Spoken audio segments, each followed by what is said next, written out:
Mari.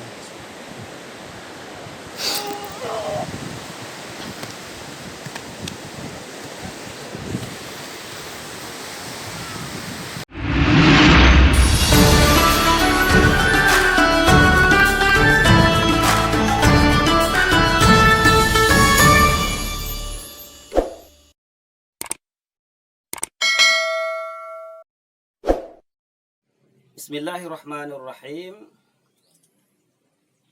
Ilmu laduni bela diri, adapun ilmu bela diri laduni adalah suatu ilmu yang didapatkan oleh seorang pendekar dari hasil diijazahkan oleh gurunya. Yang gurunya pun diijazahkan oleh gurunya secara sanad bersambung sampai kepada empunya ilmu laduni tersebut. Tentang ilmu laduni yang didapatkan tidak melalui suatu ritual yang aneh, tidak dengan suatu sesugih, tidak dengan khadam, hanya dengan ijazahkan. Yang pada saat ijazahkan tersebut yaitu dengan membaca beberapa ayat Quran, membaca syahadat, membaca selawat, kemudian diijazahkan kepada orang yang berhak menerima ilmu tersebut dari perguruan ilmu bela diri tersebut. Jadi secara praktek untuk mendapatkan ilmu tersebut tidak ada suatu perbuatan yang bertentangan dengan syariat. Tidak ada sesuatu yang bertentangan dengan akidah. Tidak dimasukkan jin, tidak dimasukkan khadam, ataupun tidak dimasukkan sesuatu yang berkaitan dengan sesajen dan sebagainya. Kemudian tentang efek daripada ilmu tersebut ataupun kesaktian yang didapatkan oleh seorang pendekar, seperti yang terlihat dalam video ini. Ini videonya.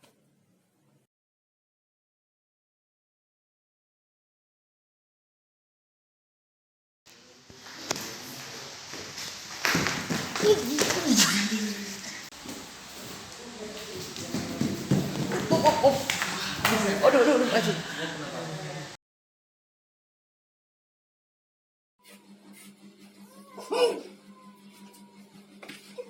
Apa? Nah, kesaktian yang telah kita lihat yang terdapat dalam video tadi, bagaimana tanggapannya tentang akidah. Nah, di sini kita akan melihat yaitu di dalam kitab Tijan Darari halaman 5 tentang sifat kudrahnya Allah Subhanahu wa taala pada kesimpulannya.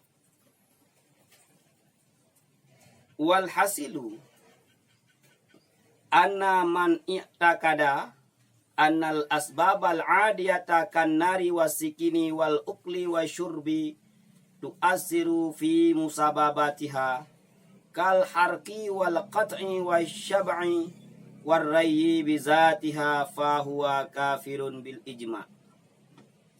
Ini pendapat yang pertama. Orang yang beriktikad, orang yang yakin bahwa sebab adat itu memberi bekas dengan zatnya.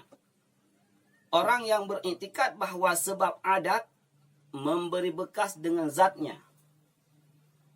Ilmu yang dipelajari, ilmu bela diri ini, memberi bekas dengan zatnya. Kenapa dia sakti? Memang dia wajib sakti setelah mempelajari ilmu ini. Sebab adat memberi bekas dengan zatnya. Seperti contoh yang lain adalah api membakar.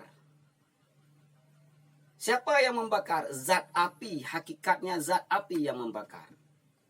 Sikin, zat sikin yang memotong. Perbuatan makan yang membuat kita kenyang. Perbuatan minum yang membuat kita lepas daripada haus. Artinya semua sebab-sebab adat tersebut memberi bekas dengan zatnya. Saya ulangi. Ilmu yang kita pelajari dengan ilmu tersebut memberi bekas kesaktian kepada kita. Yang memberi sakti itu adalah ilmu. Ingat, yang memberi sakti adalah ilmu. Zat ilmu yang memberi sakti. Maka ketika itu, seseorang yang beriktikad, seseorang yang menganggap bahwa sebab adat memberi bekas pada musababnya dengan zatnya, maka dalam pendapat pertama ini, fahuwa kafirun bil ijma. Orang itu jadi kafir dengan ijma. Kenapa kamu sakti? Toh saya belajar ilmu. Dengan ilmu ini sakti. Ilmu ini yang membuat saya sakti. Kafir dengan ijma. Kenapa kamu kenyang? Toh kan saya makan. Dengan makanan yang saya makan inilah yang membuat saya kenyang. Jadi kafir. Kenapa kamu terbakar? Api. Dengan zat api inilah yang membakar saya. Jadi kafir. Jadi ingat pendapat yang pertama. Sebab adat. Ketika kita meyakini sebab adat tersebut memberi bekas dengan zatnya, maka itu menjadi kafir dalam semua kedudukan, tidak mesti dalam ilmu.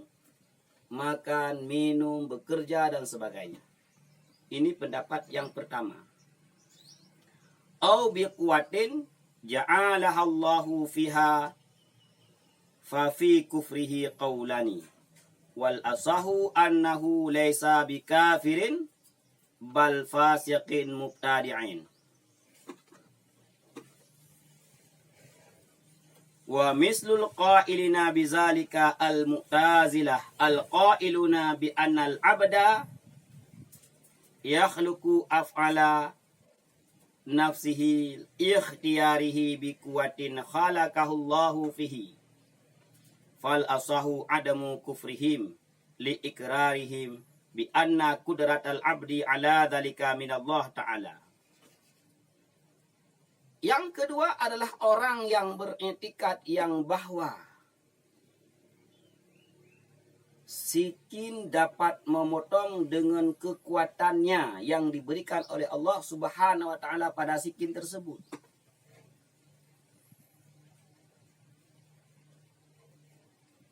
Nasi dapat memberikan kekenyangan dengan kekuatannya yang diberikan oleh Allah Subhanahu wa taala pada nasi tersebut. Air dapat menghilangkan rasa haus dengan kekuatannya yang diberikan oleh Allah Subhanahu wa taala pada air tersebut. Api dapat membakar dengan kekuatannya yang diberikan oleh Allah Subhanahu wa taala padanya untuk membakar. Ilmu laduni tersebut, orang menjadi kaku, orang menjadi terpental, dan orang menjadi efek bermacam-macam menurut tingkat ilmu yang ia miliki.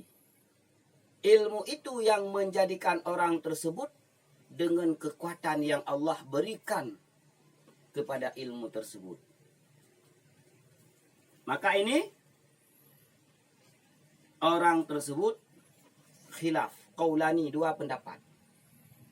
Satu pendapat mengatakan dia kafir, satu pendapat lagi mengatakan dia tidak kafir namun pada posisi fasik.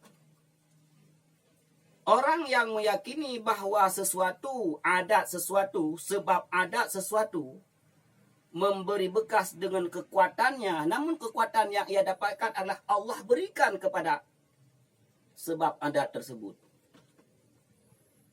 Yang pendapat yang kuat, yang ausah, orang tersebut tidak menjadi kafir, namun pada posisi fasik. Ingat, pada posisi fasik. Sama seperti kita bekerja. Kenapa kamu mendapatkan hasil yang baik? Karena kan saya telah berusaha bekerja dengan semaksimal mungkin. Maka Allah Subhanahu wa taala, karena saya telah bekerja dengan maksimal mungkin, memberikan kudrahnya kepada apa yang saya kerjakan tersebut sehingga saya mendapatkan hasil. Kenapa kamu dapat ranking 1? Karena saya sudah belajar. Belajarlah yang membuat saya ranking 1. Allah memberikan kekuatan kepada belajar, kemudian belajar itu memberi saya ranking 1. sebab adat memberi bekas. Namun kekuatan yang ada pada sebab adat tersebut adalah diberikan oleh Allah Subhanahu wa taala. Allah memberikan kekuatan kepada pisau, kemudian pisau memotong. Allah memberi kekuatan kepada api, maka api membakar. Allah memberi kekuatan kepada ilmu laduni, maka pemilik ilmu laduni menjadi sakti. Ini orang tersebut yang beriktikad demikian, dia tidak pada posisi kafir, tetapi dia pada posisi fasik. Nah, ini yang kedua. Setelah yang ketiga, mari kita lihat video-video tentang atraksi ilmu laduni tersebut.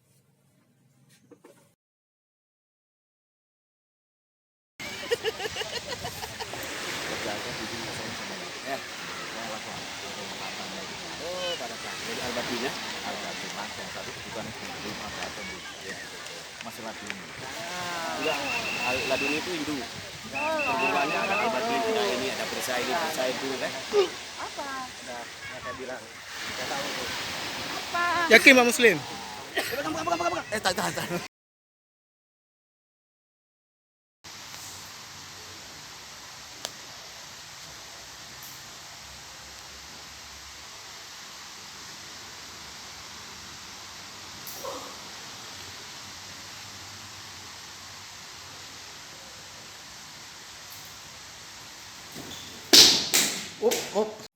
Yang ketiga, waman i'taqada annal mu'asira huwa Allah ta'ala lakin ja'ala bainal asbabi wa musababatiha talazuman aqliyan bihaisu la yasihu ta'akhuruha famata wujidal sababu wujidal musabbabu fahuwa jahilun. Yang ketiga adalah orang yang beriktikad yang bahwa sebab antara sebab dan musabab itu lazim akli. Dia meyakini beriktikad bahwa Allah Subhanahu wa taala yang memberi bekas. Namun di antara sebab dan musabab adalah lazim akli, secara logika, secara rasional. Tidak mungkin kalau tidak makan itu tidak kenyang. Allah yang memberikan kenyang, tetapi mesti makan baru kenyang. Allah yang memberikan kekuatan, kesaktian kepada seorang, mesti ada ilmunya dulu. Sehingga mereka mengatakan bahwa la yasihu ta'akhuruha. Tidak boleh tertakhir sebab dan musabab. Wa mata wujidal sababu, ketika memperdapatkan sebab maka musababnya pun ada. Ketika ada api membakar maka panas. Namun yang memberi panas, yang memberi terbakar itu adalah Allah Subhanahu wa taala. Yang menjadikan seseorang sakti itu Allah Subhanahu wa taala, tapi mesti ada ilmunya dulu. Maka orang yang beriktikad demikian adalah orang jahil. Orang jahil. Orang yang beriktikad yang bahwa antara sebab dan musabab itu lazim secara akli, secara akal, secara logika. Ada ilmu sakti, makan kenyang, belajar pandai. Tetapi yang memberikan semua itu adalah Allah. Orang ini orang jahil. Kemudian yang terakhir, yang keempat, waman i'taqada annal mu'asira huwa Allah wa anna bainal asbabi wal musababatiha talazuman adiyan bihaisu yasihu ta'akhuruha fahuwal mu'min naji insyaallah ta'ala. Yang keempat, orang yang beriktikad yang bahwa segala sesuatu yang memberi bekas itu adalah Allah Subhanahu wa taala. Antara sebab dan musabab lazim adat. Secara adat orang makan itu kenyang. Ketika Allah ingin memberi kenyang tidak butuh makan. Secara adat ilmu laduni yang dimiliki oleh seseorang dia menjadi sakti. Ketika Allah ingin memberi dia kesaktian tidak butuh ilmu apapun. Secara adat api ini dapat membakar. Ketika Allah menghendaki itu membakar tidak butuh api. Inilah mukmin naji. Maka dalam hal melihat ilmu laduni, ilmu bela diri laduni yang dimiliki oleh pemilik ilmu tersebut juga demikian. Kalau ilmunya lah yang membuat seseorang menjadi sakti, hakikat ilmulah yang membuat dia sakti, maka iktikad yang demikian itu kafir. Kalau beriktikad bahwa Allah memberi kekuatan kepada ilmu tersebut, kemudian ilmu tersebut yang membuat seseorang sakti, orang tersebut fasik.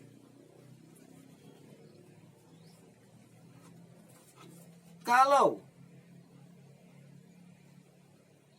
dia beriktikad bahwa secara logika, secara rasional, setiap mempunyai ilmu, maka Allah akan memberi kesaktian kepada seseorang.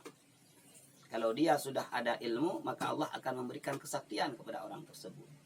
Tidak ada ilmu, Allah tidak akan memberikan kesaktian pada orang tersebut. I'tikad yang demikian adalah tergolong dalam orang jahil. Kalau dia memiliki ilmu laduni, belajar secara lazim adat, toh kalau Allah memberikan efek kesaktian daripada ilmu tersebut, sah-sah saja. Ketika Allah pun tidak ingin memberikan kesaktian, sah-sah saja. Dia belajar ilmu laduni, ilmu bela diri laduni tersebut adalah sebagai adat, lazim adat. Dan dia tidak meyakini bahwa ilmu tersebut dapat memberi kekuatan pada hakikatnya. Maka ketika Allah menghendakinya, orang tersebut boleh saja sakti. Ketika Allah tidak menghendakinya, maka boleh jadi orang tersebut tidak sakti. Dan boleh jadi ketika Allah menghendaki kepada orang yang tidak belajar ilmu laduni tersebut pun, orang tersebut bisa menjadi sakti. Maka inilah iman yang naji. Maka kedudukan kita, harapan saya kepada pemilik seluruh ilmu laduni yang ada di dunia ini. Yakinkanlah bahwa Allah Subhanahu wa Ta'ala lah yang memberi bekas kepada sesuatu, tidak ada yang lain. Maka kita belajar ilmu laduni ini adalah sebagai sebab adat, sebagai lazim adat. Ketika Allah memberikan kekuatan kepada kita, kesaktian kepada kita, alhamdulillah kita bersyukur kepada Allah. Ketika Allah pun tidak memberikan kekuatan kepada kita, kesaktian kepada kita, maka kembalikanlah hakikat kekuatan itu adalah milik Allah Subhanahu wa Ta'ala. Ingat, yang perlu digarisbawahi adalah ilmu bela diri laduni adalah bukan ilmu akidah, bukan ilmu fiqih, murni ilmu bela diri. Jadi dipergunakan untuk membela diri, menyokong, memperkuat kita sebagai mukmin yang kuat, memperkuat ukhuwah Islamiyah, memperkuat dalam mempertahankan agama Allah Subhanahu wa Ta'ala. Jadi bukan ritual ini, ritual itu. Bukan aliran ini, aliran itu. Jadi murni bela diri. Tidak ada unsur apapun. Dan didapatkannya pun mudah dengan diijazahkan oleh seorang guru. Sudah. Tidak ada ritual ini, tidak ada ritual itu. Tidak ada ini, tidak ada itu. Keyakinan kita adalah ketika Allah memberikan kekuatan kepada kita, sah-sah saja. Ketika Allah tidak memberikan, sah-sah saja. Karena hakikat ilmu yang kita pelajari, yang kita dapatkan ini adalah sebagai talazuman adian. Lazim secara adat bahwa dengan ilmu yang kita miliki itu bisa menjadi sakti. Namun boleh saja walaupun kita telah memiliki ilmu, ketika Allah tidak memberikan kesaktian kepada kita.